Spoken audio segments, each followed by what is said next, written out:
If you're looking for a New Year's resolution for you and your partner, I have got one for you.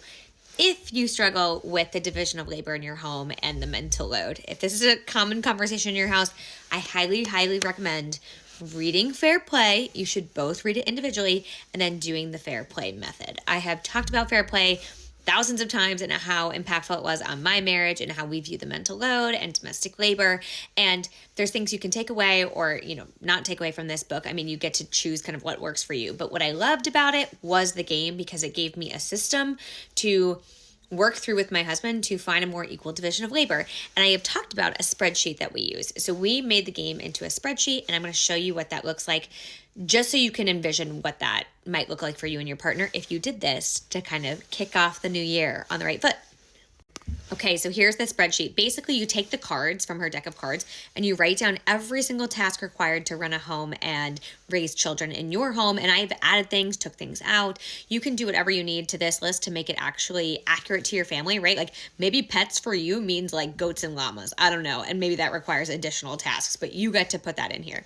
And then you say the future owner, who's going to own this in the future, and the current owner. So you go through and see who owns what task and who's going to own that task in the future, and you divvy it up. This is at least what I did with the cards. Like in the game that she has, you give each other the cards and physically hold them. This was easier for me and my partner to see, and also there's kind of an equation that goes along. So I put into my little spreadsheet just like a tracker.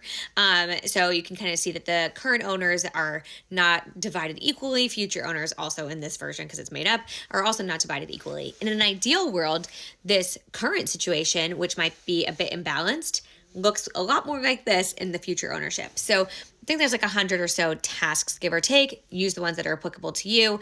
I highly recommend this. It's even just a really good way if you're struggling to have this conversation with your partner to sit down and say like, hey, let's write it down. Let's take ownership of what we own right now. Let's put it on paper. Let's look at it together and see, is this equitable?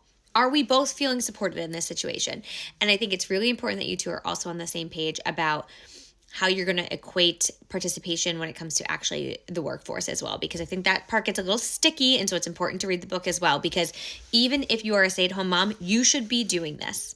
You should not be owning 90, 80, 100 tasks just because you stay at home. So you should be having those conversations. Read the book. It changes your life. But for real, I'm a spokesperson for Fair Play. Not really. Like I just happen to be a very loud spokesperson for Fair Play. And I think if you're looking for a way to kick off your year on the right foot with your partner because you want a happy, healthy marriage where you both feel supported and feel like you have an equal partnership, this is a nice way to kind of dip your toes into the water.